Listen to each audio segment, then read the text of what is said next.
Bienvenidos a una nueva entrega de SOS. Hoy me siento contento y me ha tocado a mí introducir este episodio porque tenemos un invitado particularmente especial para mí, aunque yo sé que para todo el equipo de SOS. Pero nos acompaña hoy don Porfirio Rodríguez Iriarte. Porfirio es pasado presidente de la Fundación Héroes de Constanza, Maimón y Estero Hondo. Y además es mi padre. Y entre otras cosas es tu padre. Entre muchas otras cosas de su largo currículo y pedigrí.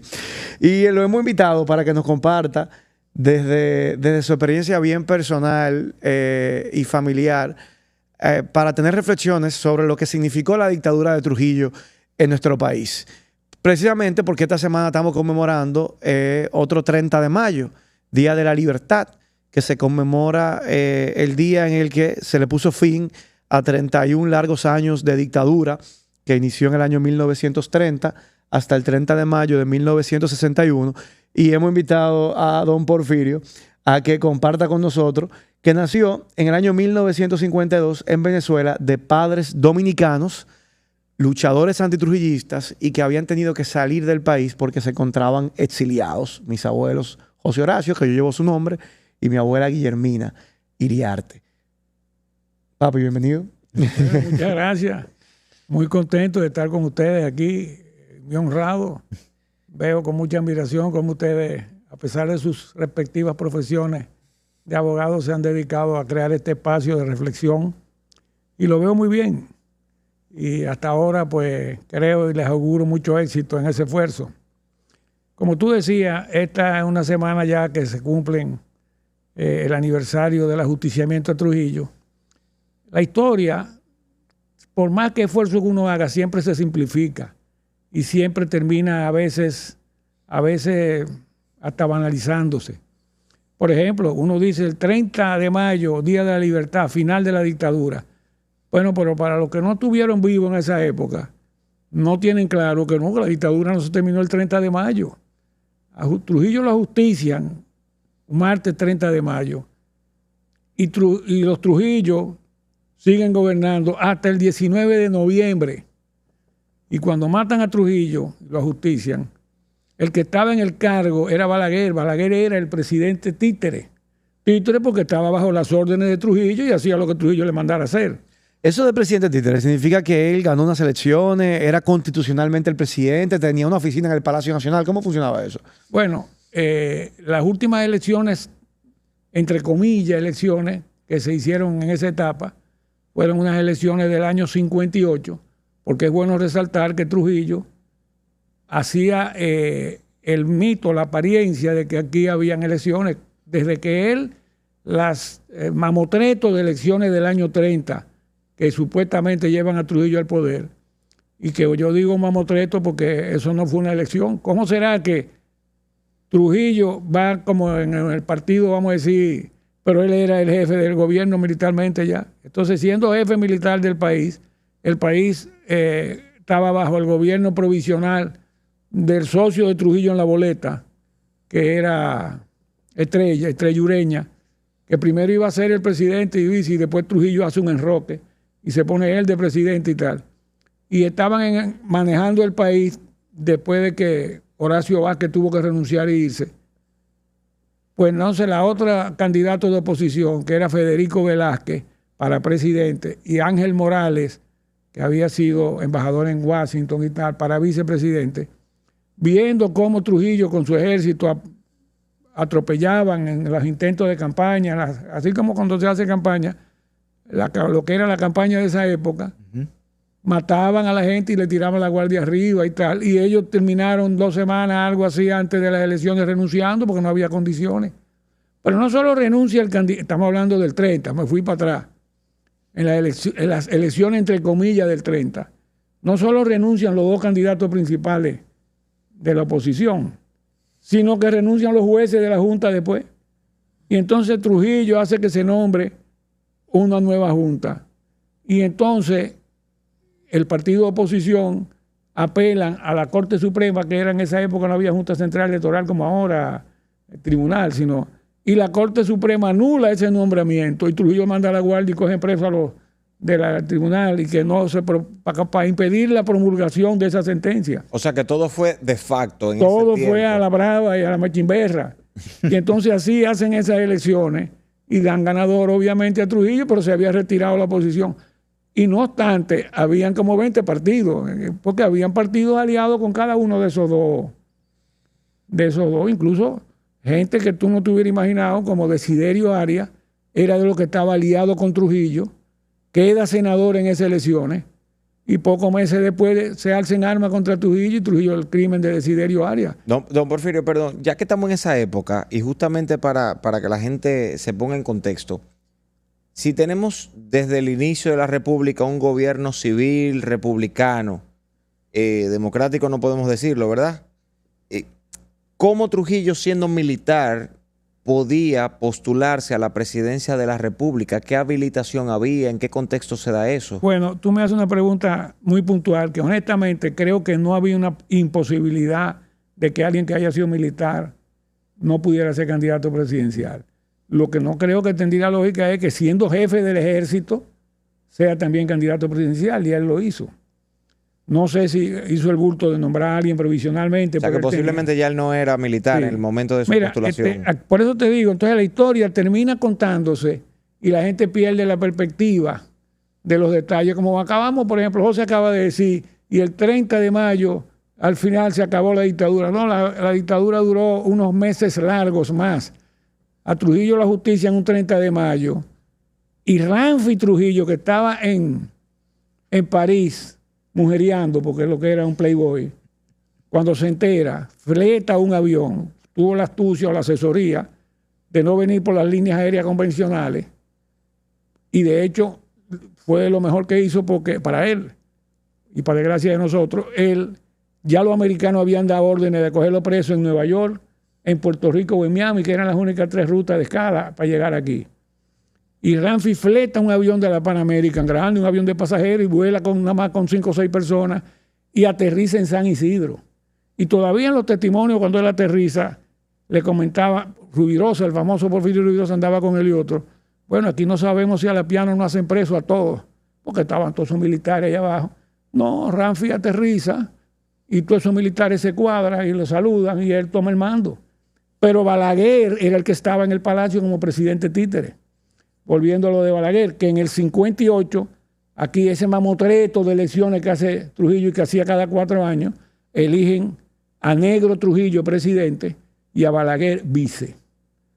Y tú dices, ¿por qué estaba Balaguer entonces en el 61 cuando matan a Trujillo? Bueno, porque en ese proceso, ¿qué pasa después del 58? Por eso hay que tener contexto histórico.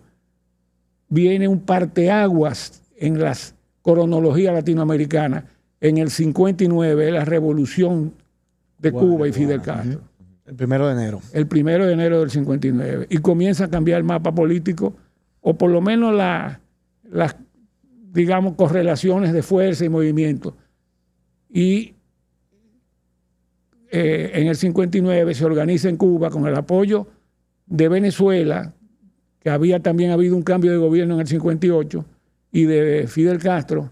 En Cuba se organiza en Cuba la expedición del 59, que marca un hito, y muchos historiadores consideran que esa expedición del 59, que llega en junio, que también en pocos días vamos a estar conmemorando, llega por Constanza un avión Armando Enrique Jiménez Moya, esa avenida Jiménez Moya ahí en el centro de Los Héroes, que todavía alguna gente le dice la feria, y que o lo llamarse, que la gente llama la Churchill también, ¿no? bueno, debería llamarse Jiménez Moya hasta la Kennedy.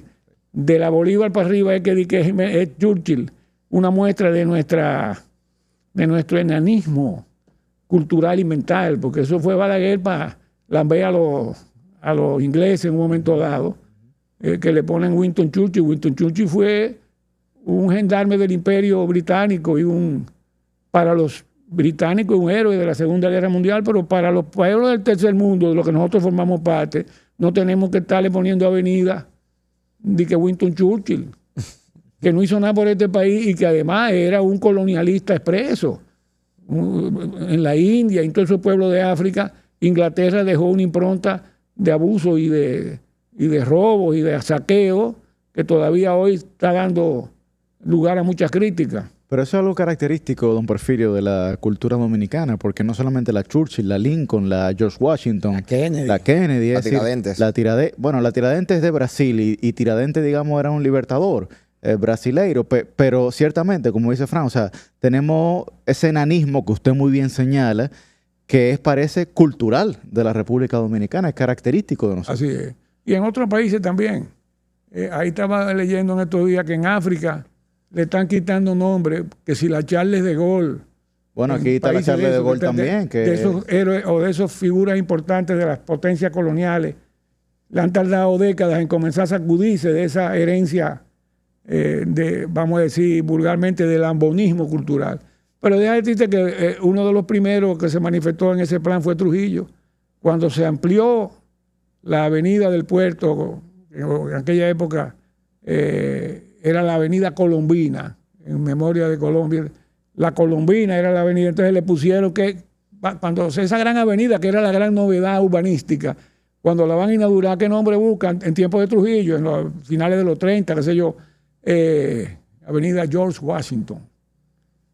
Eso fue, o sea, esa conducta genuflexa, aduladora del imperio, la tuvo Trujillo. Por eso yo me gusta resaltar, ahora que hay esta especie de nueva ola de trujillismo o de neotrujillismo incipiente, sobre todo a raíz del famoso nieto que anda por ahí diciendo muchísimas mentiras, con un descaro insólito, que Trujillo era un patriota. Una de las mentiras que se dice, bueno, si Trujillo hubiera sido un patriota, cuando llega la ocupación del 16, no se hubiera enganchado en la guardia que crean los americanos. Los americanos crearon aquí en el 1916 una Guardia Nacional. Y en los mismos informes que aparecen desclasificados, como ahora se ha puesto de moda, en los años desde los 70 se han estado desclasificando porque la ocupación es del 20, el 20.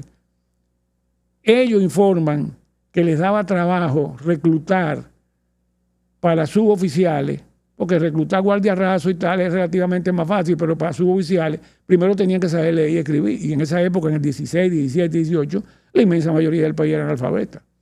Les daba trabajo. Y ellos mismos dicen en su informe, oye, los gringos, da mucho trabajo conseguir gente que tengan cierto nivel como paseoficiales o suboficiales, que sepan leer y escribir. Y uno de los que reclutan como segundo teniente es Trujillo. ¿Por qué? Porque Trujillo sí sabía leer y escribir, aunque era de una familia de cuatreros de San Cristóbal, que habían estado presos por robo de granado y no tenían, digamos, un nombre de gente seria, pero Trujillo sabía leer y escribir, y además sabía telégrafo, y era astuto, inteligente, y los reclutan. Pero de una vez reclutado al año, siendo segundo teniente, los norteamericanos tuvieron que hacerle un juicio, un consejo de guerra, por haber violado a una muchacha y haber estado extorsionando campesinos que tuvieron hasta la disposición de quejarlo y denunciárselo a la misma autoridad americana. ¿Tú sabías eso? Que Trujillo era americano. No. Don Porfirio, vamos a aprovechar este material que usted trajo, un libro del Me historiador gusta cada vez Bernardo Vega. que tengo oportunidad decir eso, porque yo me he encontrado incluso con altos oficiales que me han discutido. Porfirio, pero parecería que esa cultura está enraizada porque en el último siglo de nuestro país, es decir, desde el 1925 hacia acá, más de la mitad del último siglo ha sido caracterizada por la dictadura. No solo por la trujillista, sino también por la blanda de Balaguer, que algunos la pudieran catalogar como tal. Así es. Entonces, en los últimos 100 años, más de 50 años, la República Dominicana ha sido gobernada por un espíritu autoritario. Así mismo es, y por una herencia cultural autoritaria. Por eso es que es un disparate y es hasta un absurdo este nuevo discurso, esta narrativa que quieren instaurar o establecer los neotrujillistas, de que los antitrujillistas le hemos escondido la verdad al pueblo y que aquí el pueblo está engañado porque Trujillo no era tan malo y Trujillo hizo muchas cosas buenas, y llegan al despropósito incluso de querer decir que ni siquiera mató a las Mirabal, el crimen más horrendo de la dictadura, o uno de los más horrendos, y ahora anda el Trujillito y varios lambones que tiene diciendo, no fue Trujillo que mató a las Mirabal. ¿Qué usted tiene para decirle, don Porfirio, a toda la gente que dice que Trujillo no mató a las Mirabal? Bueno, Yo te voy a hablar, pero déjame concluir esta idea porque después y después le voy a entrar a ese tema. De acuerdo. Porque estamos en el 30, la Mirabal es en el 60 y la gente pierde de vista que la dictadura que duró 31 años fue criminal los 31 años. Te estoy diciendo que en las elecciones fue a la base de reprimir, insultar, matar, que hasta la oposición renunció. ¿Y quién estaba haciéndole discursos a Trujillo en el 30? Un abogado joven con una oratoria brillante, Joaquín Balaguer, con menos de 30 años, era de lo que acompañaba a Trujillo a hacer discursos. Pero en esa fase preliminar, don Porfirio, de lo que relata el libro Trujillo en la corte marcial, creo que es una parte de la historia que la gente no domina mucho, que es el comportamiento que tuvo Trujillo antes de llegar al poder siendo militar y que fue sometido a la jurisdicción disciplinaria de los americanos. Porque aquí se quiere vender la idea de que Trujillo no fue tan malo, que fue un profesional de carrera, que fue un militar. Hay toda una tendencia ahora a querer lavar y limpiar a Trujillo. Y por eso quiero comenzar desde el principio. Trujillo viene de una familia de cuatreros. Y cuando se engancha en esa Guardia Nacional que los americanos le daba trabajo a hacer, ¿por qué? Porque no terminé de decirte que le daba trabajo a conseguir a gente más o menos con cierto nivel de preparación. Y dicen en el mismo informe, porque además ellos, los que tienen cierto nivel, sienten que se estarían traicionando a su país poniéndose como oficiales o soldados de un ejército de ocupación, como ellos mismos lo harían en su país, porque para cualquier gringo sabe que en su país, si lo ocupan los ingleses o los chinos, lo que sea, y quieren hacer una guardia de gringos, ningún gringo patriota se va a sumar a esa guardia mercenaria o qué sé yo, ¿no me entiendes? Entonces ellos dicen que lo único que conseguían que más o menos supieran leer y escribir y que se engancharan o que eran delincuentes o eran extranjeros. Es decir, que para ellos hacer la oficialía, para poder tener algunos suboficiales, que lo que entraban era como segundo teniente o primer teniente. La mayoría de los que consiguieron, no te voy a decir que todos, eran o delincuentes o extranjeros. Fíjate bien. Delincuentes o extranjeros. Por eso lo dicen los norteamericanos como uno de los inconvenientes que tienen creando esa guardia.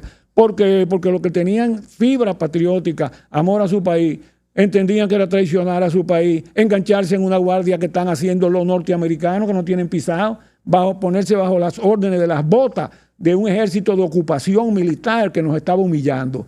Pues Trujillo fue de esos delincuentes que se inscribió. Entonces aquí hay gente que todavía hoy te dice, mira, Trujillo fue malo y fue un asesino, yo no lo niego, pero era un patriota. ¿Qué patriota? Un carajo, con perdón de la palabra. Puede ser un hombre que a esa edad, jovencito, mire esa foto ahí y mire este libro, Trujillo ante una corte marcial.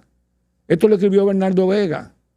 Pero esto salió publicado en el 75 en la revista Ahora como una primicia, cuando desclasificaron documentos del Pentágono que ya se podían visitar y unos periodistas dominicanos fueron y buscaron para ver qué decían los archivos gringos sobre la ocupación del 16 al 24. Y mira aquí encontraron un juicio a Trujillo. Al segundo teniente Trujillo en el año 18 o 19. Aquí está el libro donde reseña, porque Bernardo Vega también fue y buscó eso mismo años después de eso que publicaron en la revista Ahora. Y aquí tú ves los juicios, el interrogatorio. Pero yo tengo además... ¿Y lo condenaron? ¿Fue condenado Trujillo por esa violación a una mujer en una iglesia? Óyeme, violar a una mujer y extorsionar campesinos. Porque le quitaba cosas y lo acusaba de ser antigobierno, antinorteamericano y cosas, extorsionaba. Finalmente no lo condenan. El mismo Bernardo Vega concluye diciendo que el juicio fue sobreseído, como que no se concluyó. Porque no es que lo declaran inocente ni nada. Ahora, los americanos tienen un término que es no guilty. Es decir, que aquí a veces lo traducen como inocente. No. El que es abogado y el que sabe, no guilty es, no se pudo probar que fuera culpable. Que no es lo mismo que inocente. Que inocente, así es. Pero bueno, ellos el juicio lo dejan inconcluso. Ahora, ¿quién se inscribió en ese ejército que sabía leer y escribir y que se inscribió a pesar de eso? Mi abuelo materno, Luis Iriarte, el capitán Luis Iriarte, porque era hijo de vasco y llegó chiquito al país. Él no tenía esa figura patriótica. Eso que dice ese informe de los norteamericanos, que nada más o delincuente o extranjero. Uno de esos extranjeros fue mi abuelo materno, que mi mamá y sus hermanos no se criaron con él porque él se divorció de mi abuela. El viejo Luis Iriarte, que se inscribió y llegó a ser capitán y murió siendo capitán del ejército de Trujillo. Ese abuelo materno mío, Luis Iriarte, que no crió a sus hijos porque se separó y tuvo... Nos contaba a mis hermanos y a mí chiquitos que él y Trujillo fueron compañeros de armas en una época. que no es que fueran en llave ni amigos, pero eran compañeros de armas. Es más, en este libro, si tú buscas el índice, aparece mencionado Luis Iriarte. Tú buscas en el índice, aparece Luis Iriarte circunstancialmente cuando dicen que trasladaron un oficial para otro. Y en ese momento que le hacen el juicio, el viejo Iriarte, mi abuelo, era primer teniente y Trujillo era segundo teniente. Es decir, que mi abuelo tenía hasta más rango en ese momento de Trujillo. Y mi abuelo me cuenta que cuando él tuvo, después de ídolos americanos, de jefe de la fortaleza de Asua o de Baní, ahora yo sé que en el sur, estaba preso en la fortaleza Petán Trujillo en los años 20 por robo de ganado, y que además sabía que él era un robo, eso era de toda la vida, que era un ladrón. Y que Trujillo, siendo ya también en esa época primer teniente, porque yo creo que ya él iba a veces a visitar a su hermano Petán, y él me dice, yo lo andaba a buscar entre los presos para que tuviera y se reuniera en la oficina con él. Eso me contaba el viejo Iriarte, mi abuelo. ¿Y qué me contó una vez mi abuelo a mí en los años 70? Que cuando él fue, en esa época, que a Trujillo los americanos le habían hecho un juicio. Cuando yo le preguntamos que por qué Trujillo ascendió tanto, y bueno, es que él hacía lo que a los americanos les gustaba, que era reprimir y tal. Y él supo ascender con los americanos. Y él nos dijo a mis hermanos y a mí, a pesar de que los americanos lo enjuiciaron por haber violado a muchachos y tal. Y nosotros, oye, muchachitos de 14, 15 años le discutimos, abuelo, pero ¿cómo va a ser eso? Porque Trujillo tenía fama de que... Tú no conoces ese libro todavía. ¿Tú no conoces ese libro? Ni soñaba, había salido. Oye, ni soñaba con salir este libro, ni el artículo que salió en la revista Ahora.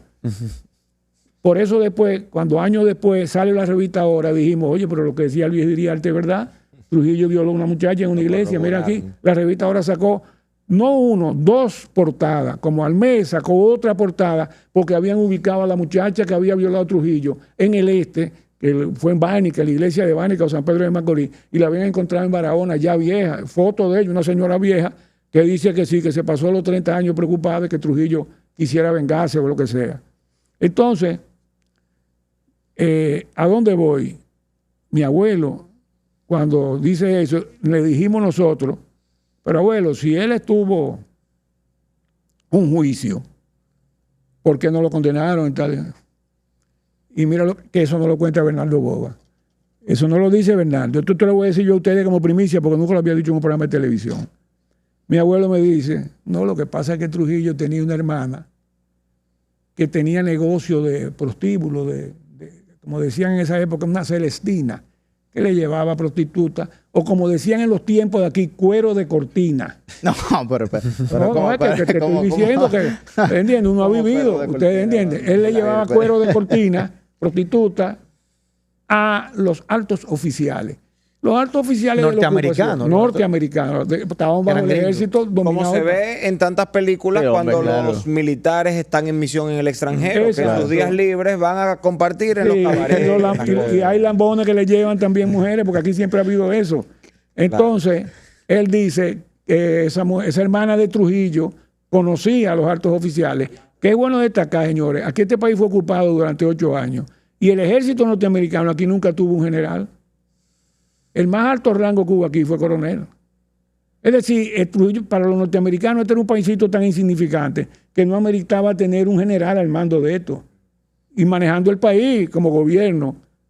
Fíjate que todavía hay una orden de esa, por ejemplo, del sistema Torrent de inmobiliario. Sí, del sistema registral de tierra. Y tú buscas, según el decreto, la cosa. Espérate, para entender. Entonces Trujillo tenía una hermana, te contó tu abuelo, que le buscaba mujeres a los oficiales gringos y eso le ayudó a agenciarse impunidad para que a su hermano no lo condenen por ese asunto. Y que supuestamente le dio dinero. Porque Trujillo era un sinvergüenza. O sea, esas conexiones, mira, te conoció la mujer, es que Trujillo cuando era segundo teniente ya había acumulado dinero. Trujillo desde jovencito. Y aquí no había justicia, todo estaba centralizado en el gobierno. Bueno, lo grande es que si tú lees el juicio, tú te das cuenta que ahí dan todos testimonios de que violó a la muchacha, de que le robó dinero. Óyeme, en el peor de los casos, si tú no le quieres creer a la muchacha, ahí está la respuesta, porque ahí están los otros que los que extorsionó y no lo descargan de todo. O sea, sobreseen el juicio no concluye. Bernardo Vega al final hace una reflexión de que qué pasó, no entiende por qué, porque si uno se lleva de todos los papeles del juicio, alguna condena había habido, o por lo menos darlo de baja. No, porque para los norteamericanos de esa época, 1918, 1900, ¿qué carajo le importaba a esos gringos que un mulato criollo que es buen oficial viole a otra mulata criolla en este país. Pero todavía no había llegado ni Martin Luther King, que comienza en los 1960. Claro, ¿Y qué pasaba 60, en los estados sureños? Todos los abusos que cometían contra negros y mulatos. Entonces, para los norteamericanos, esto era algo pintoresco. Ellos tuvieron que procesar. Pero no obstante, aún yo tuve la ingenuidad de creer, cuando oí eso de parte de mi abuelo, de que en el ejército no se respeta, violación a civiles de esa manera, hubiera habido sanciones. No, los americanos no hicieron nada. Pero no solamente no hicieron algo peor, lo siguieron ascendiendo. Sí. Lo promueven. Y Trujillo fue diligente, haciendo todo lo que le mandaban hacer, que significara reprimir, castigar. A los gavilleros, por ejemplo. A los gavilleros, a los patriotas dominicanos. Entonces, ¿cómo vienen aquí a decirme y a decirse que Trujillo fue patriota? Gente que te dice, fue ladrón, fue asesino, yo no quiero saber nada de Trujillo, pero fue patriota. Don Porfirio, parece que la duda que le quedó a Bernardo Vega en el libro sobre el juicio, ya usted se le está respondiendo aquí en este episodio. Así es. Que queda muy claro lo que usted plantea sobre esa cualidad reconocida erróneamente a Trujillo de patriota, ¿verdad? Queda bastante claro eso, claro, por lo que usted está explicando. Y queda claro lo del ascenso de Trujillo al poder. Pero Fran, tú no crees, excúsame que interrumpa, ¿tú no crees que ese mote de patriota que se le endilga a Trujillo, don Porfirio, Fran, sea por la matanza de los haitianos del 37? Indudablemente que ese es uno de los factores. Ese es uno de los factores. Porque eso es lo que la gente recuerda, ¿no? Entonces habría que aclararle a la gente si es por eso que él es patriota. Yo creo que matar a haitianos, reprimir a haitianos no le da mérito de patriota a nadie. Luchar contra la ocupación haitiana, como hicieron Duarte y como hicieron los creadores de la patria, Sánchez, Mella, que lucharon contra la ocupación y por nuestra libertad, es lo que era patriotismo. No matar por matar haitianos.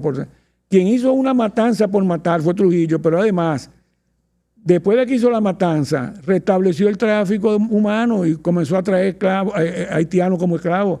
O sea que si él, al que crea que por eso le hizo un servicio al país, ese servicio después, que lo hizo en un año, si es que se le puede llamar así, de matar muchísimos haitianos, algo infame, que nos pone en el mapa histórico de los genocidios en América Latina, y vergonzoso, lo terminó borrando con los pies, como dicen, porque él terminó en el negocio azucarero, que él llegó a tener el más grande emporio azucarero. Bueno, los braceros. Solamente seguido del Central Romana y de Luichini, un oligopolio azucarero. El que más después acostumbró a los militares a hacer negocios trayendo mano de obra para la zafra fue Trujillo.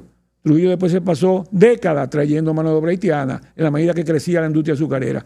Entonces, porque en el 37 mató 10, 15, 12 mil haitianos, no sé cuánto, eso no lo convierte ni en patriota, sino en genocida, ni en gran dominicano, porque después siguió trayendo y no hizo nada para combatir y promover la mecanización de la industria, como lo hizo Cuba en esa época. Es decir, que entonces es un disparate decir que él era patriota. No, él no era patriota, él lo que era Trujillo y trujillista. Era un asesino y ladrón desde antes de llegar al poder. Un sinvergüenza que entonces ahora y logra poner a todo una intelectualidad de la época. Y mucha gente me dice, oye, pero si era así, ¿por qué duró tanto tiempo? Aquí vienen otros aspectos que la mayoría de los que tratan estos temas no tienen en perspectiva. Aguántemelo ahí. Antes de entrar en por qué él duró tanto tiempo, don Porfirio, y qué bueno que Yuri intervino con esa pregunta, porque veo que vamos en un proceso de desmitificación de la figura de Trujillo sobre el rediseño que algunos le quieren dar a la historia dominicana. Ya vimos que no es el gran patriota que se dice, ya vimos que no es el gran militar que se dice, y ya vimos que no llegó democráticamente al poder. Pero hay una pregunta que en muchas aulas se hacen, universitarias y de escuelas, y tiene que ver con algunos aparentes avances que hubo en materia de derechos en la época de Trujillo. Por ejemplo, el reconocimiento de los derechos civiles y electorales a la mujer dominicana. Muchas veces se menciona eso como un avance en los derechos de la mujer de la era de Trujillo. También se ha hablado, para quienes están de acuerdo con el concordato, del reconocimiento de las actas registrales de la Iglesia Católica en la República Dominicana a través del concordato que se firmó en la época de Trujillo. Y así podemos hablar de otros aparentes avances en materia de derechos, El pago de la deuda externa. Bueno, pero ya es un tema de gestión. Yo me quedo un poco más en la parte, digamos, jurídica y de los derechos. ¿Es real que esos avances se dieron? ¿Eso fue un mecanismo de Trujillo para ir consolidándose en algunos sectores, para congraciarse con los gringos, con la iglesia, con algún sector específico aquí? Con las mujeres, que tú dices. ¿Qué opinión le merece que en esa época se dieron estos eventos? Estoy de acuerdo que hay que ser objetivo. Para nosotros, cualquiera que me esté oyendo va a decir, este tiene que ser poco objetivo porque su papá murió luchando contra Trujillo, viene de una familia de Silao. Mi papá salió al exilio en el 46. Trujillo tuvo a mi mamá 2 años y medio presa en Higüey como rehén. 2 años y medio mi mamá recién casada. Que cuando papá se compromete con Trujillo que vaya a buscar a Juancito, su papá, mi abuelo, a Cuba, papá le dice, deme el pasaporte, porque es bueno que se sepa que aquí la gente no podía tener pasaporte en su casa. Después que a ti te daban un pasaporte y tú viajabas, tú tenías que venir a entregarlo y entonces Trujillo se quedaba con el pasaporte. Era una oficina controlada por Trujillo. Y papá le dice a Trujillo, yo estoy dispuesto a irlo a buscar, deme mi pasaporte, porque papá había viajado, había estudiado en Europa y tenía pasaporte, pero estaba en manos del gobierno. Y él estaba recién casado, emítale pasaporte a mi esposa, que yo voy y lo traigo. Yo le doy mi palabra. Trujillo le dice, usted me da su palabra que lo va a buscar. Sí, yo le doy mi palabra. ¿Que va a buscar a quién, don? A su papá, a Juancito Rodríguez. A Juancito Rodríguez, que es abuelo suyo. Sí, y que estaba conspirando contra Trujillo en Cuba, pero todavía ese dato, para lo de Cayo Confiti, a Trujillo le fueron a chismear de que Juan Rodríguez estaba dando dinero para comprar armas, para organizar una expedición contra Trujillo. Entonces Trujillo manda a buscar a mi papá. Y entonces, ¿qué le dice? Cuando papá le dice eso, le dice, yo le voy a dar su pasaporte, pero el de su esposa no, su esposa se queda aquí.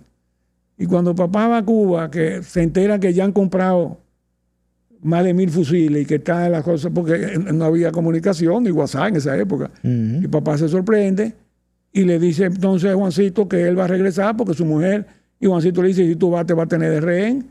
Y entonces él le dice, usted va a cumplir su palabra, pero usted va a ir con las armas cuando vayamos para allá, porque estaban planeando venir a luchar. Y entonces Trujillo, cuando papá pasó un mes que no regresaba, metió presa a mi mamá y a la abuela, mi mamá de mi mamá, en Higüey. Eran de San Juan de la Maguana y las mandó para Higüey. Fíjate la perversidad de Trujillo y la violación de derechos. ¿Por qué? Porque era la esposa de uno que se quedó allá y que allá están preparando una expedición. La tenía de rehén, presas en Higüey. Entonces, ya yo perdí el hilo por hacer esa digresión. No, pero ¿cómo se solucionó ese tema de su mamá y su abuela? Sí, claro. No, tuvieron presa todo el 47, todo el 48, todo el 49, hasta que fracasa la expedición de Luperón y fracasa la expedición de Cayo Confiti primero y la de Luperón después. Esas 2 expediciones que se intentaron contra Trujillo fracasaron. Y entonces es que Trujillo soltó a mi mamá y a mi abuela que estaban presas en Higüey. ¿Y su papá vino en alguna de esas expediciones? En las 2 venía, pero la expedición no llegaron. A la expedición de Cayo Confiti del 47, la desmembra el mismo ejército cubano, porque Trujillo le mandó $1 millón a Genovevo Pérez Dámara, jefe del ejército cubano. Y los americanos, por otro lado, presionaron y se desmantela la expedición. Y 2 años después, desde Guatemala, viene la de Luperón y papá venía ahí también. Pero quedó preso en México en unos aviones, porque de 3 aviones nada más llegó un avión, que fue el de Luperón. Fueron 15 años de lucha. Entonces, yo te estaba diciendo... Bueno, el tema de los pequeños avances en materia de derechos que hubo, con el tema de la mujer, el concordato... Cuando hablábamos de la objetividad, usted decía, bueno, que es objetivo. ¿Verdad? Por ejemplo, hay que reconocer que fue un avance el voto a la mujer. Un avance. Ahora, ¿por qué se da ese avance?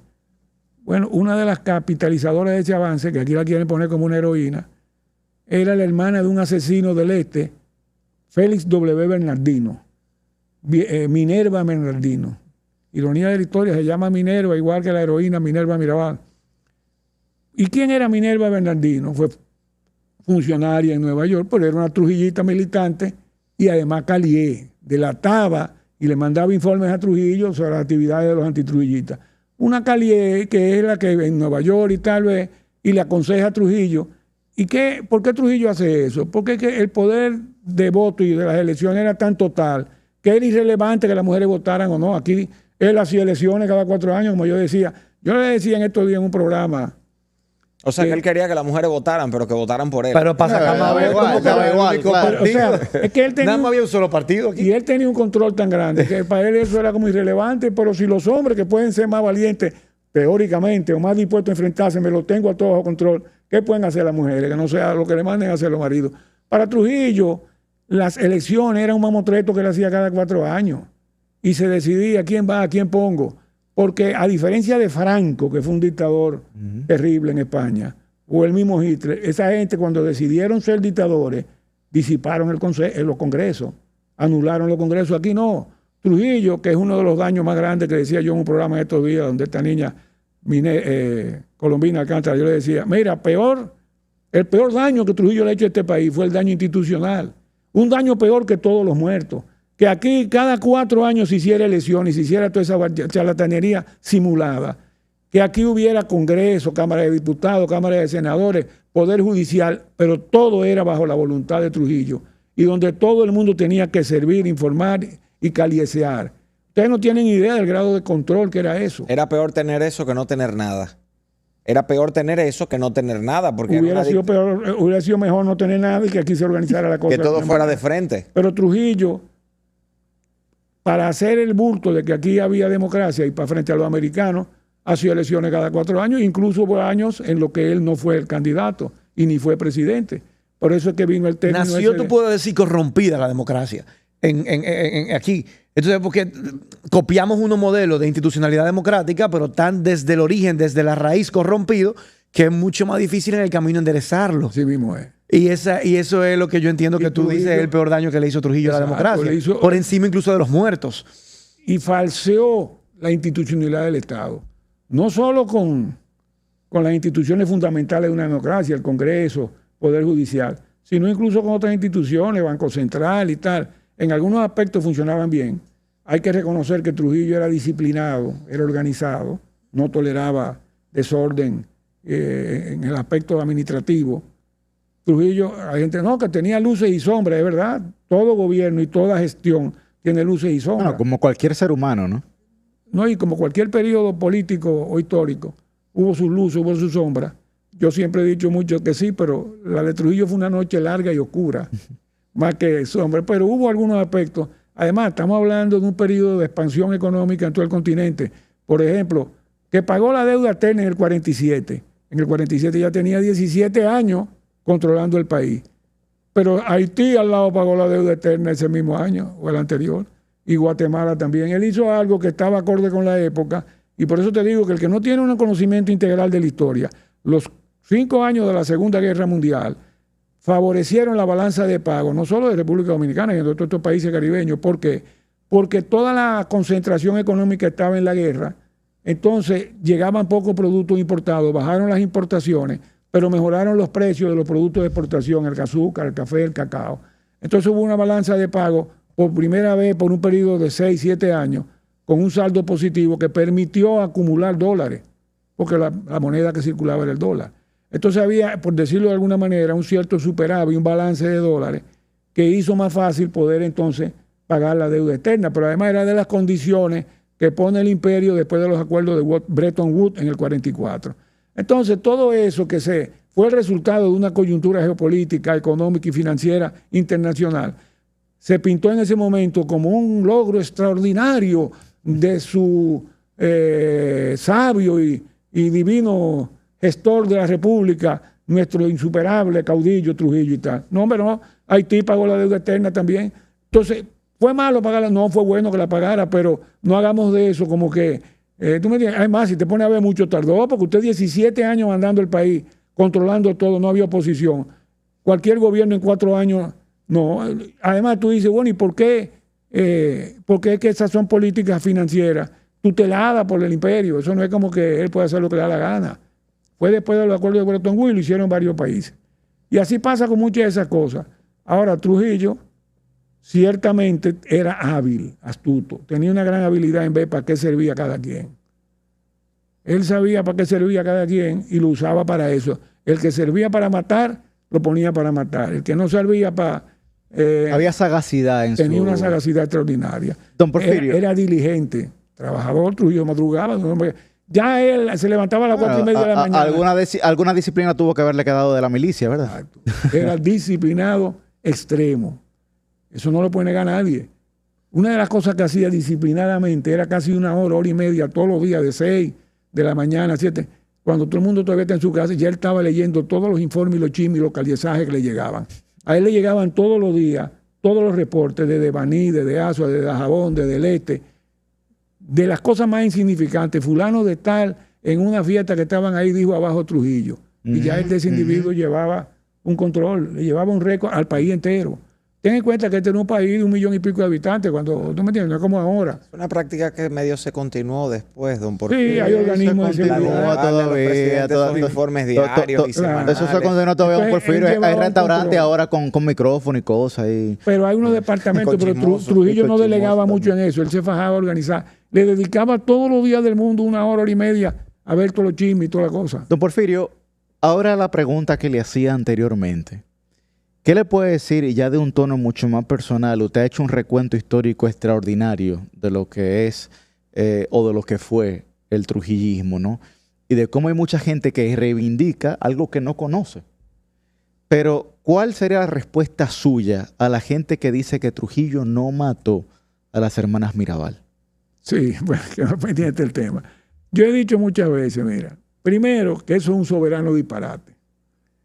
Que es el deseo de Ranfito y esa gente de querer limpiar de ese crimen tan horrendo a Trujillo, y que, como hay poca memoria histórica, Trujillo llegó al poder matando gente en las supuestas elecciones, y en el mismo mes de mayo, después de las elecciones, matan a Martínez Reina en su casa en Santiago, que matan a la mujer en estado y a una muchacha de servicio.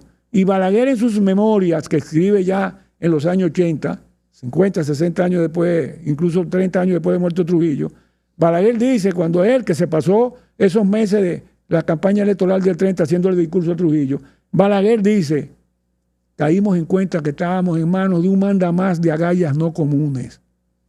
Oye, entonces Trujillo mató y siempre le salió bien, porque Martínez Reina era un político de mucho arrastre, y de ahí salió una camada de exiliados, como los hermanos Mainardi, los Mainardi Reina, que son de los exiliados que salieron en el 30. A Trujillo se le combatió siempre. Y Trujillo, todos los crímenes que cometió quedaron impunes y le dieron dividendo político. Lograba aplacar situaciones o quitarse enemigos del medio. Es decir, que Trujillo tenía una experiencia personal de que matar le daba su dividendo. Él es de lo que suscribía ese viejo adagio, de muerto el perro se acabó la rabia. Entonces, las Mirabal para Trujillo resultaron cada vez una espina en el zapato.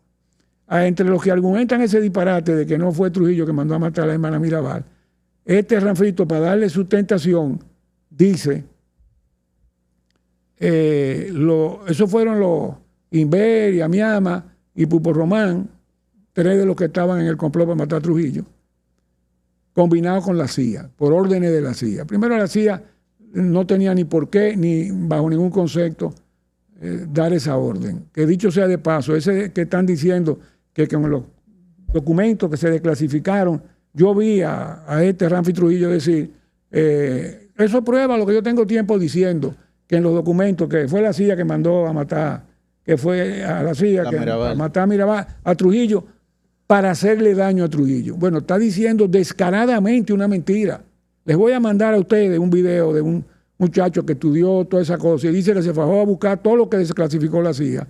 Y sí sale lo que dijeron de Antonio de la Maza, que es otra calumnia, pero eso sí sale. Y que no es que la CIA dice eso, ni lo dice el FBI, que lo decía un calié trujillista que lo mandaron a buscar preso y dio unas declaraciones donde él decía eso. Y lo distorsiona como que eso es algo que dice la CIA. Pero en ningún documento de eso de los desclasificados se habla de las hermanas Mirabal. Y él tiene el tupé, con la mentira grande que dice, puede añadir mentira chiquita. Porque si dice que no fue Trujillo que la mandó a matar, que diga, la CIA dice eso en los documentos desclasificados. ¿Cuánta gente va a buscar los documentos desclasificados? Yo ahí les voy a mandar un video que hizo un muchacho muy acucioso y dice, me cansé de buscar y en ningún lado aparece lo de la Mirabal. Entonces, Trujillo no solo era el único que tenía el poder para matarla. Yo siempre que me preguntan ese tema, cuento que este PLDista Euclides Gutiérrez, fue mi profesor en el CU de historia. Yo di historia dominicana con Euclides en el 70 y la pasé con 100, porque disfruté. Y él me trató con mucha deferencia cuando él supo que yo era nieto de Juancito Rodríguez. Y le tengo como profesor admiración, y como político no tengo nada en contra de él, porque nunca hemos estado, pero lo respeto. Y ha sido más coherente que muchos 8 que tienen pasado Trujillita. Euclides, ahora, lo que nadie le puede negar a Euclides es el conocimiento de la historia en la época de Trujillo. Aquí poca gente sabe, yo diría que vivo, nadie sabe más de la historia de Trujillo que él. Cuando a él le han preguntado, porque tiene un libro que se llama Monarca sin corona, y una vez me preguntaron a mí en el gobierno de la mañana que si yo creía que era trujillista, y yo dije, bueno, nada más hay que ver la portada del libro para ver que él tiene su nostalgia trujillita, y me echó un boche después de Euclides. Te pone a estar hablando pendeja. Mira, pero oye esto, a Euclides le han hecho esa pregunta, y Euclides ha dicho muy atinadamente, oye, el que pregunta o el que dice eso de que no fue de Trujillo, no sabe de lo que está hablando, está diciendo un disparate. Aquí nadie tenía el poder de haber matado a esas mujeres que no fuera Trujillo.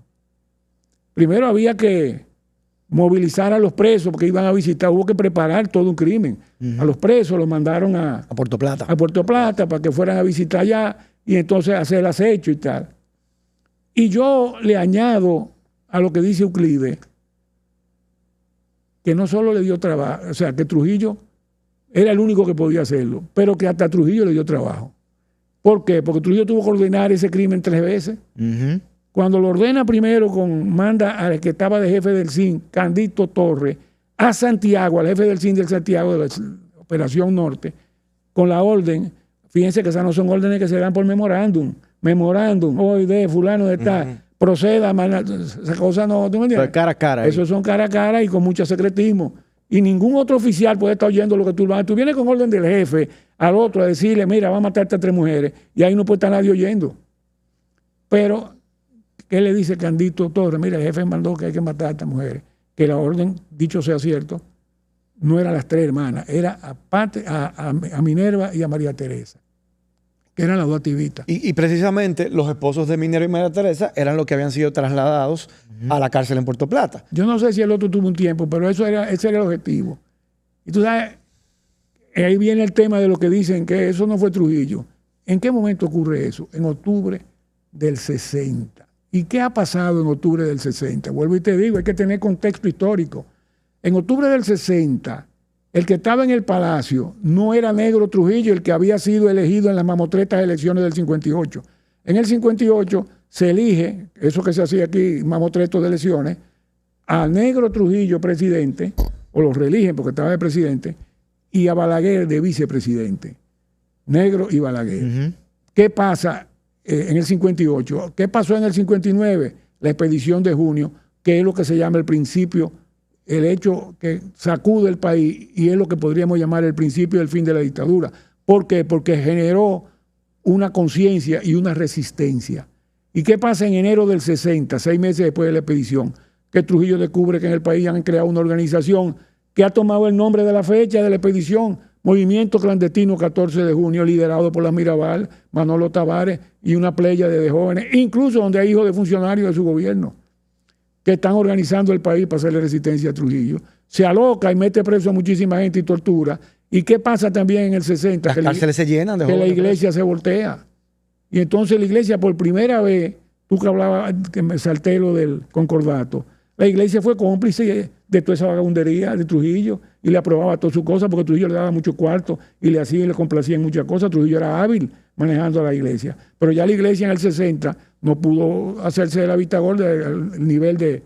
Y entonces la iglesia saca el famoso documento ese donde denuncia. ¿Cuándo saca la iglesia ese documento? Fue en enero del 60, a finales de enero, cuando están las cárceles llenas de gente. ¿Tiene que ver con el Día de la Virgen de la Altagracia? Como para esa fecha. Aquí se conmemora el 21 de enero, pero no fue el 21. Y tú buscas la fecha histórica, creo que era un domingo 25 de enero cuando se lee el documento, la famosa, ¿cómo se llama? Proclama de la iglesia. No era una proclama, ellos usan otra palabra. Entonces, eso pasa en el 60. Pero ¿qué pasa también? Que en el exilio combatían a Trujillo y Trujillo manda a matar a Betancourt, al presidente Betancourt de Venezuela, Rómulo Betancourt. a finales de junio del 60, y entonces fracasa. No muere Betancourt, pero Betancourt encuentran a los del complot y se hace un escándalo internacional. Convocan a la OEA y entonces hasta los norteamericanos tienen que sumarse porque Betancourt nada más tenía un año y pico en el poder, era un presidente demócrata. Y ahí viene que Balaguer tiene que, o la asesoría que le hacen a Trujillo es que renuncie Negro para frente a la OEA aparentar que el trujillismo se está desmantelando. Negro Trujillo renuncia, Balaguer asume la presidencia. Porque era el vicepresidente. En agosto del 60. Entonces, cuando Trujillo manda a matar a Mirabal, ya Balaguer era el presidente. Ya Balaguer era el presidente. Y todo su entorno sabía que ya los americanos estaban en contra. Los americanos ya se sumaron al boicot de la OEA y le mandaron emisario diciendo que se fuera. ¿Tuvo que ver la embajada norteamericana en el ajusticiamiento de Trujillo? No en su gestión y en su cosa. Le dio consentimiento a los que estaban complotados, sobre todo al grupo político, más que el grupo de acción. Incluso mandó 3 fusiles a través del de Wimpy, que este 30 de mayo va a haber varias charlas sobre esos temas. Entonces, los americanos sí apoyan. Y lo apoyan un poco a regañadientes porque le tienen miedo a la inestabilidad. Para ellos su problema no era tanto Santo Domingo, era Cuba. Y una Cuba que se estaba tirando más para el lado de los soviéticos. Ese era el verdadero problema de ellos en el Caribe, ¿no? Aunque Trujillo no dejaba de ser una cosa incómoda porque tenía 30 años, y es lo que pasa que entonces Betancourt, Figueres de Costa Rica, dicen que no están de acuerdo en hacerle sanciones a Cuba si primero no le hacen sanciones a Trujillo. Y es por eso que entonces los gringos apoyan. Por eso los gringos apoyan hacerle para que los demás países le apoyen en la OEA de las sanciones. Exactamente. Entonces, cuando le hacen esas sanciones. El Figueres padre, ¿no? Total Figueres hijo luego, ¿no? Claro. Que déjame decirte que llegó al poder en el 48 con las armas de los dominicanos de Cayo Confite. Figueres llega al poder en el 48, la primera vez que llega Figueres padre, que fue 4 veces presidente de Costa Rica, con las armas de los dominicanos. Y 2 dominicanos. ¿Compradas por quién esas armas? Comprada por mi abuelo, Juan Rodríguez.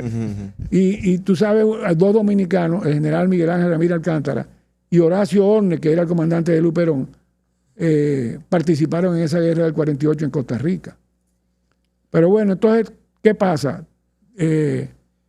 Todo eso ya eran las condiciones que había aquí en octubre del Trujillo ya, para decirle un buen cristiano, Trujillo hedía hasta en su propio entorno, pero tenía un poder total en la Fuerza Armada. Candito Torres, cuando le dice, ya se está acabando el tiempo, parece. No. Mira, cuando Candito Torres le dice a Licinio Peña Rivera, el jefe del CIM, la orden de Trujillo de matar a Mirabal. Ese bandido, a Licinio Peña Rivera, lo que le dice, qué vaina me está echando Trujillo. No creía que era, ay, qué bueno, vamos a matarla. Nadie quiere matar a una mujer que, por más bandidos que ellos eran, asesinos. Y más en ese momento. Me echó un cubo de aquello encima, ¿no? Exacto, coño, el jefe me está echando una vaina. Y le dice, no hay como que eso se tire, que se posponga, que es más, dile que yo no tengo hombre para que yo no tengo gente para una misión tan delicada. Le dice, y Candito va y se lo dice a Trujillo, el hombre está medio renuente. Y que eso no le dice a Licinio Peña Rivera. A Licinio Peña Rivera. Que era el jefe del CIN en Santiago. Entonces Candito va con el mensaje de Trujillo y Trujillo le dice, dile a Licinio que esa orden hay que cumplirla. Ustedes están para cumplir las órdenes y tal. Ahora yo le voy a mandar un refuerzo de aquí, que no le tiemble el pulso, porque la orden es matarlas a palo y tirar una vaina, ¿entiendes? Y matar a quien va. Que no era la primera vez que se hacía, habían precedentes. Exacto, hay precedentes de eso, que yo en otro día narraba en otro programa, que en el año 50, 10 años antes del crimen de la Mirabal, mataron a Prince Ramírez, el famoso crimen del número, que es famoso, pero ustedes ninguno lo ha oído nunca. Tiraron un camión donde mataron al dueño del camión y que dio la casualidad que le dio bola a un grupo de gente. Y como eran testigos, lo mataron a palo también. Prince Ramírez, Porfirio Ramírez Alcántara, hermano de mi abuela Genoveva. Por ese Porfirio llevo yo mi nombre. El que mataron en el número y tiraron. Aparecieron muertos a palo 9 personas, entre ellos una mujer en estado. Pero el cadáver de Prince, que se le enfrentó al general Federico Fiallo, que fue el que dio esa orden, nunca apareció. Entonces, ¿qué te quiero decir? Eso eran crímenes que te comencé diciendo del 30, pero fíjate en el 50. Y muchas veces se hizo ese tipo de crimen, de tirar gente, de aparentar. Aparentar un accidente. La primer intento de matar a Mirabal, y orquestan la cosa. Trujillo ordena llevarlo preso para allá, preparan el viaje, porque ella tenía que sacar permiso para ir de Salcedo a Puerto Plata. Entonces estaba todo avisado y todo chequeado. Cuando Trujillo llama, ¿qué pasó? ¿Se cumplió la misión? No, jefe, no se pudo. ¿Cómo que no se pudo? Es que andaban con niños. Esa vez ellas fueron y llevaron a niños, Minú y creo que Manolito, ¿no? Andaban como con 3 muchachos chiquitos. Entonces los calieses se agarraron de ahí para no ejecutar, porque dijeron, ¿qué vamos a hacer? ¿Vamos a matar también a Pablo a los niños? ¿O vamos a tirar el carro y si los niños quedan vivos? Que digan, no, porque dudaron y no ejecutaron la orden. Entonces Trujillo vuelve después, como 1 semana o 2 semanas después, a que esta vez hay que hacer la orden. Y esa vez fueron en varios carros. Cuando llegaron, no es que llegaron 3 carros, llegaron varios. Es decir, que hasta los malditos asesinos no querían cumplir esa orden. Para yo tener que sufrir y la familia decía que no fue Trujillo que la mandó a matar, fue la CIA. Hay que ser cara dura y cínico. Si usted aspira a ser presidente de la República, como él aspira, que tiene su derecho, nació fuera de este país, pero nació más de una década después de la dictadura. No nos mienta tan descaradamente, no le diga mentira al pueblo. Lo menos que debe tener alguien es algo de credibilidad. Decirle a este país que no fue Trujillo que la mandó a matar y descaradamente decir los documentos de la CIA, busque los documentos de la CIA, eso es mentira. Ninguno de los documentos de la CIA dicen eso. Y en ningún lado eso fue un vulgar crimen orquestado, como te dice que dice el mismo Euclides Gutiérrez. Aquí el único que tenía el poder para hacer algo así era Trujillo.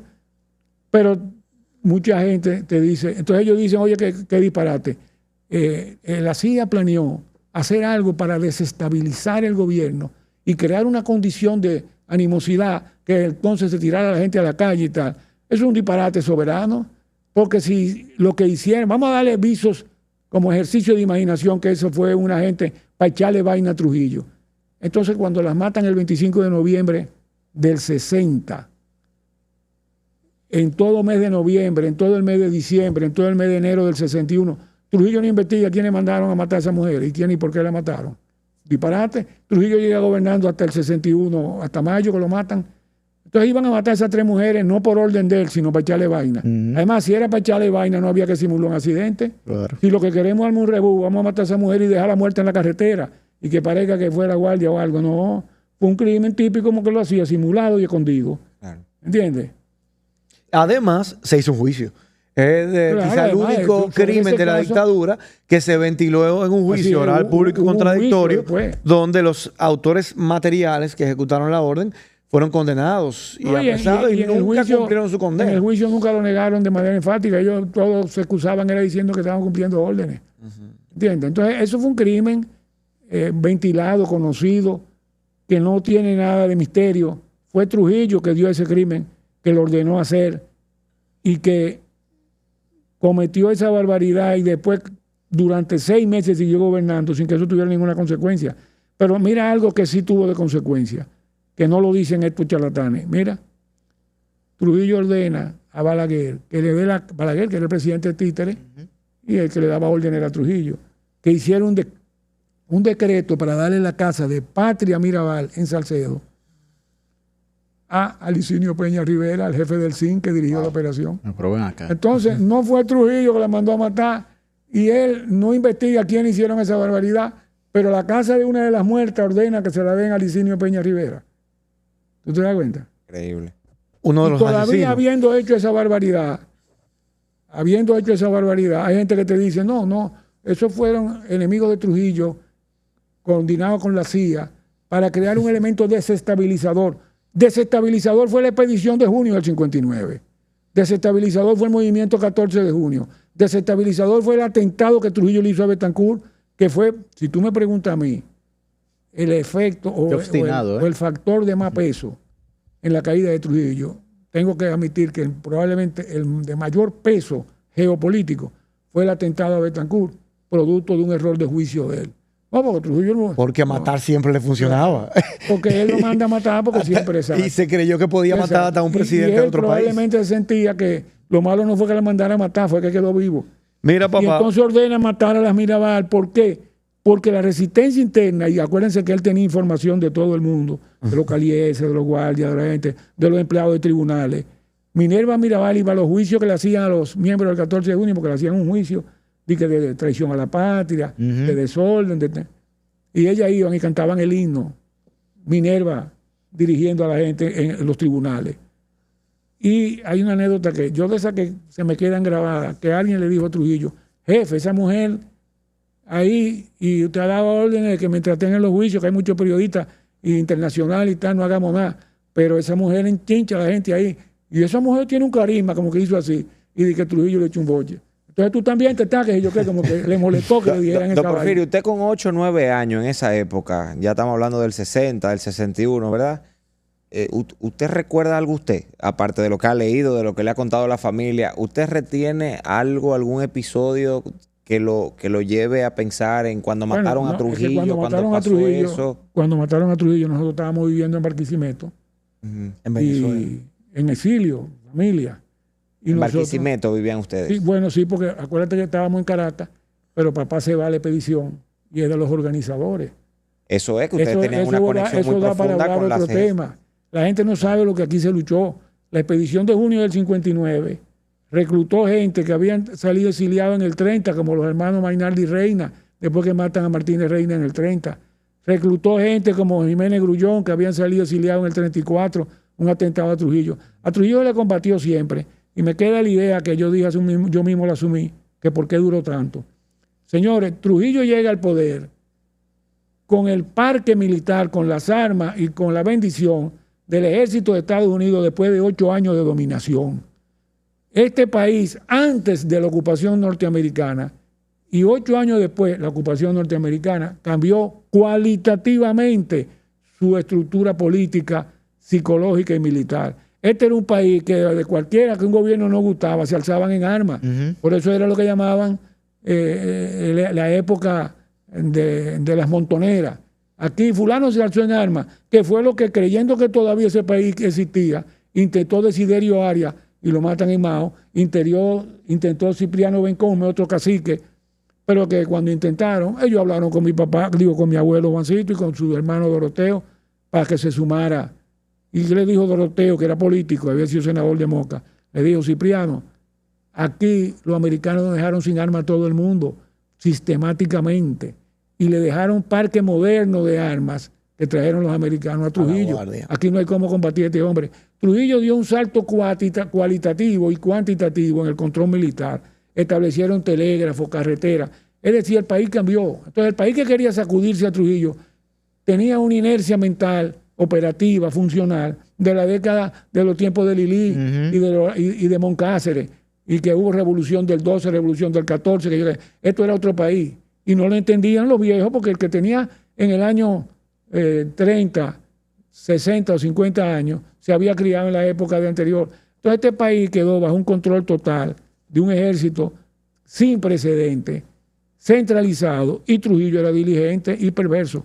No era un tipo que se adormilara en la cosa, ¿no?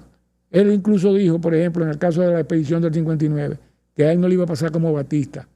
Batista se puso a esperar mucho cuando... Batista, el presidente de Cuba. El presidente de Cuba, exacto. Batista en Cuba, cuando el alzamiento de la guerrilla de Castro.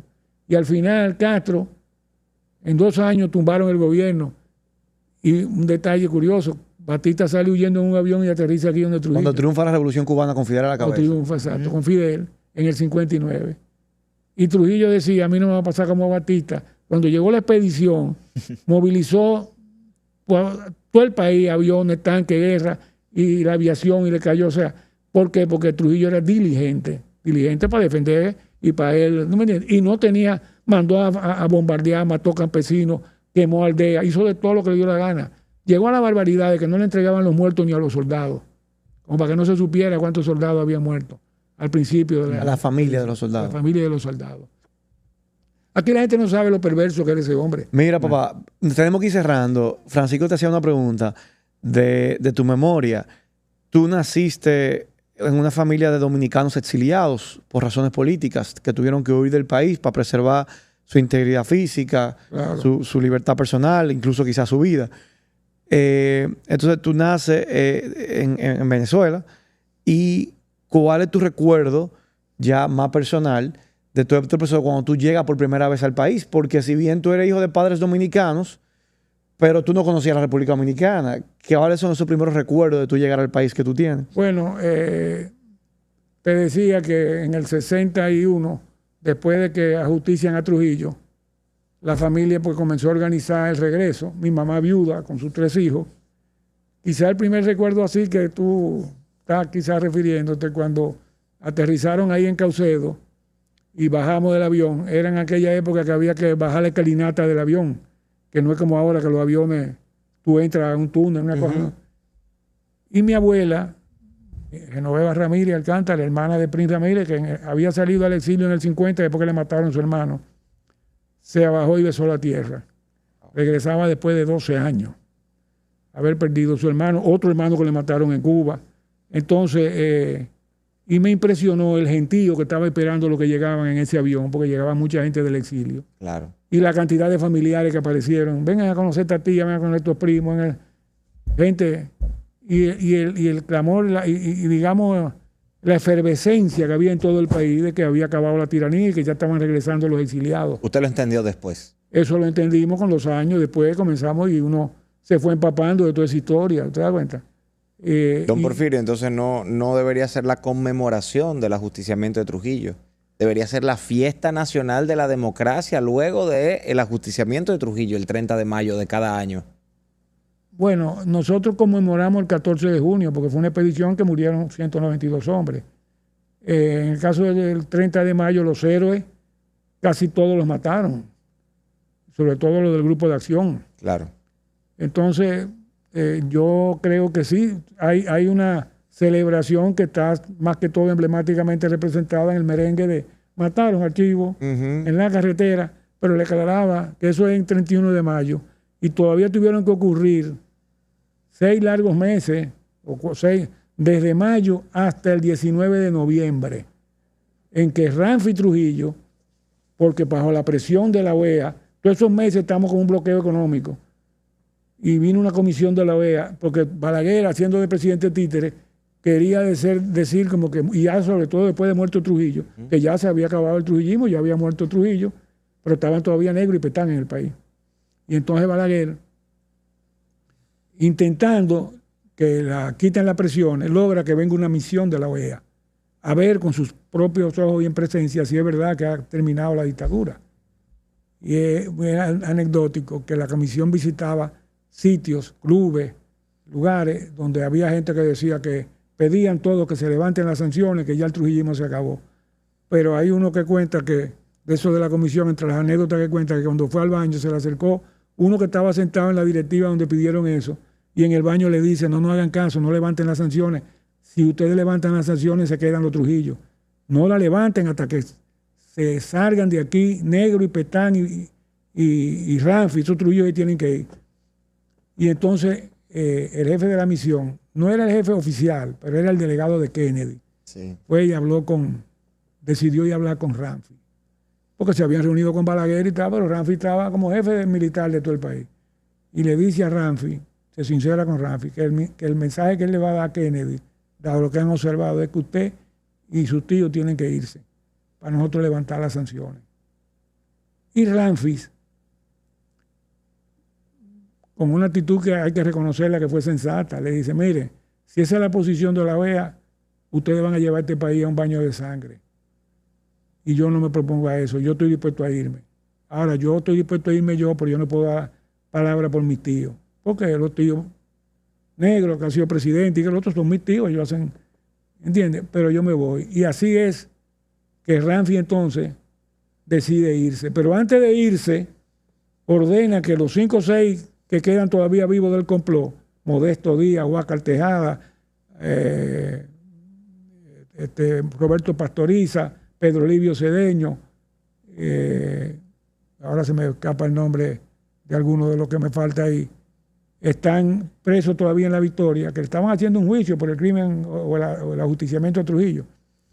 Manda que un descenso del tribunal y lo manda a llevar a Hacienda María. Ahí que se comete el crimen. Y de ahí Hacienda es que María. comete el último de los crímenes.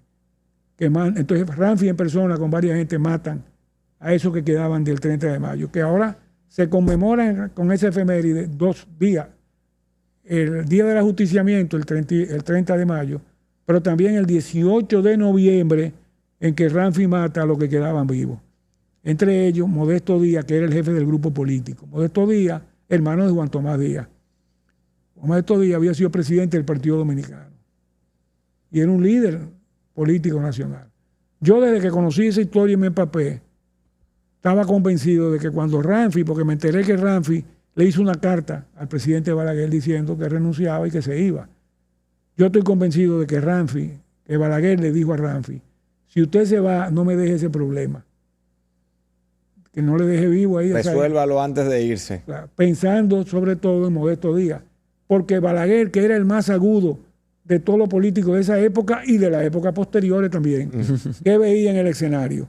Si se van, yo voy a tener que salir de aquí dentro de pocos días, no voy a durar esta vaina, pero por lo menos podría volver después. Pero si queda vivo Modesto Díaz, que está preso, tiene 6 meses preso, su hermano muerto y es de los héroes del 30 de mayo, va a quedar limpio de su periodo histórico y es un tipo con un dominio político extraordinario. Puede ser el heredero político de lo que venga aquí. Y vale decir que Balaguer tenía planes por mucho tiempo después del 1961. Por eso yo estoy convencido de que Balaguer le recomendó a Ramfi que los matara y no se los dejara vivo. ¿Te das cuenta? Y no creo que Ramfi necesitara mucha motivación. Al final del día eran quienes habían ajusticiado o llevado a la muerte a su padre. A mí me da hasta vergüenza tener que decir que yo esa tesis la desarrollé observando los hechos y lo usé para refutar la novela de Vargas Llosa, que habla de que Balaguer estaba preocupado de que mataran a esa gente. Y yo no preocupado, no es lo que quería que no se Yo no sé si lo instigó, pero agradecido estaba de que lo hubieran hecho. Mira, y entonces, ¿con qué me encontré después de esta ironía de la vida? Que Angelita Trujillo en su memoria, que dice un montón de disparates y mentiras, pero sin embargo, contradicción que yo use esa fuente, Angelita Trujillo dice que Balaguer le dijo: si se va, déjeme ese problema resuelto, algo así. Cuando yo lo vi, dije: oh, pero mira lo que dice Angelita aquí. Lo que yo siempre he dicho, Balaguer. ¿Por qué? Porque las viudas, o las que iban a ser viudas los 2 días, fueron al palacio del gobierno, que era Balaguer, que Ramfi ha llevado a los presos, que lo va a matar, y le dice: haga algo. Y él le dice: no, yo no puedo hacer nada, Ramfi aquí es el jefe de la Fuerza Armada. Pero lo que nos dice Balaguer es que desde el día 14, esto es el 18 de noviembre, tenía la renuncia de Ramfi. Pudo haber movido las teclas para que no, ¿entiendes?, mataran a esa gente. Pero Balaguer fue cómplice por omisión y quizás hasta por insinuación de que mataran esos últimos sobrevivientes del 30 de mayo. Que probablemente la historia política del país hubiera sido distinta si Modesto Díaz quedaba vivo, que era un político que no tiene esa hoja negra que tenía el mismo Balaguer. Pero, papá, mira, muchísimas gracias. Esto ha sido una clase de historia para nosotros y que ojalá va a quedar colgada y disponible, porque hoy en día hay mucha tergiversación, hay mucha manipulación de la información. La mayoría de la gente ha perdido el hábito de la lectura, entonces repite lo que puede ver distorsionado, que cualquiera dice en una red social, y entonces se crean, ¿verdad?, estas tergiversaciones que hacen que mucha gente pierda el sentido de la realidad y crea que en verdad fue un periodo positivo para la historia del país cuando ha sido todo lo contrario. Así que te agradecemos que haya compartido con nosotros esta hora de conversación, que ha sido sumamente interesante. Me pasé hablando, pero bueno. No, al contrario, todo muy importante. Todo lo que usted ha dicho, don Porfirio, es muy importante para justamente ese arraigo que necesitamos los dominicanos con nuestra historia, para conocerla, para emular, para no repetir. Así es. Y para buscar la verdad, porque al fin de cuentas siempre lo importante es eso, uno poder contrastar opiniones, ideas, relatos y uno poder buscar la verdad en las diferentes perspectivas de lo que se va planteando, y creo que la que usted ha planteado hoy es muy importante para esa veracidad tan importante, tan necesaria que nosotros como sociedad requerimos permanentemente, y sobre todo las nuevas generaciones que vienen ávidas de conocer esa verdad que hay que decir. Don Porfirio, la época pre y durante Trujillo y un poquito de la post, ¿verdad?, de esos primeros 6 meses. Como dice José, usted ha dado toda una cátedra hoy, ha dado una clase. Qué bueno poder vivirlo con alguien que lo que lo experimentó de cerca, familiar, personalmente, y que ha estudiado tanto la historia, porque usted no solamente vino a contar relatos, usted vino a hablar de historia dominicana. Pero yo creo que, con el permiso de José Horacio y de Yuri, es necesario que lo emplacemos a que venga nuevamente al podcast, porque hay que hablar ahora del periodo post-Trujillo y cómo usted, como un demócrata carta cabal, evalúa estos 50 años de historia.